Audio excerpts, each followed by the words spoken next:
नमस्कार दोस्तों, आइए एक बार फिर आपका हिंदी साहित्य सुधा चैनल में स्वागत है। आज हम यूपी बोर्ड के कक्षा 10 के विद्यार्थियों के लिए उनके हिंदी विषय के पाठ्यक्रम में क्या क्या परिवर्तन हुए हैं, उन परिवर्तन को लेकर आए हुए हैं।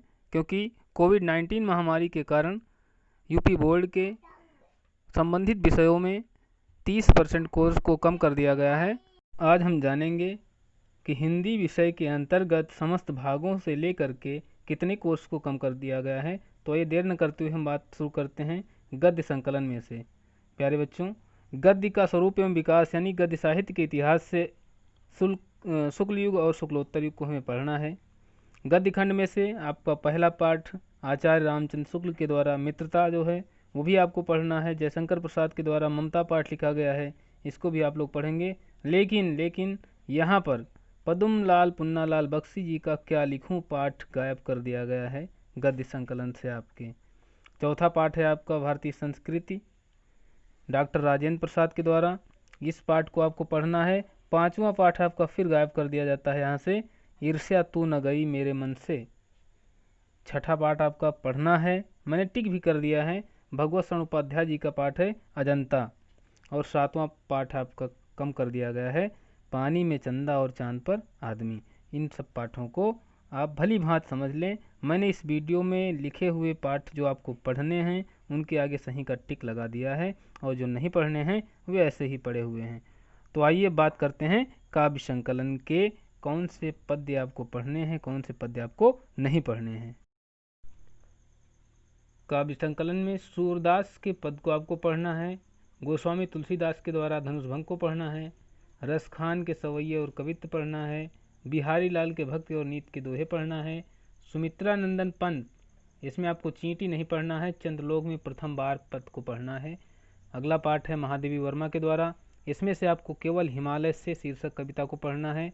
सातवां पाठ है आपका स्वदेश प्रेम, रामनरेश त्रिपाठी के द्वारा, ये भी आप लोगों को पढ़ना है। आठवां पाठ है आपका माखन लाल चतुर्वेदी जी के द्वारा लिखा गया पुष्प की अभिलाषा, इसमें से जवानी शीर्षक हट गया है।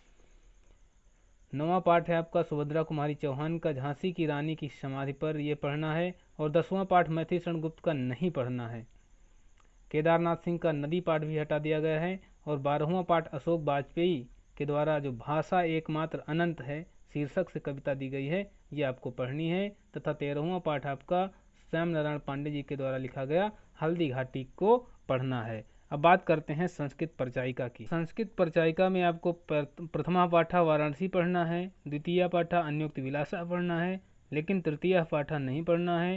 चौथा पाठ आपको प्रबुद्धो ग्रामीणा, पांचवा देशभक्त चंद्रशेखरा, ये दोनों पाठ पढ़ने हैं। लेकिन छठा पाठ आपको नहीं पढ़ना है, जिसमें से आपका किम वर्धते है। सातवां पाठ भी आपका हटा दिया गया है, छांदोग्य उपनिषद षष्ठो अध्याय। आठवां पाठ आपको पढ़ना है भारतीय संस्कृति, और नवा पाठ भी जीवन सूत्राणी शीर्षक से दिया गया है, इसको पढ़ना है। अर्थात संस्कृत परिचायिका में से आपको 1, 2, 3 पाठ नहीं पढ़ने हैं, बाकी सब पढ़ने हैं। अब बात करते हैं काव्य सौंदर्य के तत्वों पर, रस छंद अलंकार पर क्या पढ़ना है क्या नहीं पढ़ना है।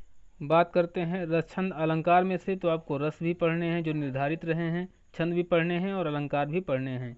हिंदी व्याकरण में से शब्द रचना के तत्वों में से उपसर्ग, प्रत्यय और समास पढ़ने हैं, तत्सम तद्भव शब्द पढ़ने हैं तथा पर्यायवाची शब्द भी पढ़ने हैं। संस्कृत व्याकरण और अनुवाद की बात करते हैं तो संस्कृत व्याकरण में संधि में से यण संधि और वृद्धि संधि आपको पढ़नी है, शब्द रूप भी आपको पढ़ने हैं, धातु रूप भी पढ़ने हैं। संस्कृत में अनुवाद प्रकरण भी आपका रहेगा तथा निबंध प्रकरण भी आपको पढ़ना है। तो दोस्तों, ये रहा आपका संक्षिप्त परिचय कि कौन से पाठ आपको पढ़ने हैं, कौन से आपको नहीं पढ़ने हैं। तो स्वस्थ रहें, मस्त रहें, व्यस्त रहें, पढ़ते रहें। संक्रमण से बचने के लिए सोशल डिस्टेंसिंग को फॉलो करें और मिलते हैं नए वीडियो के साथ। तब तक के लिए नमस्कार।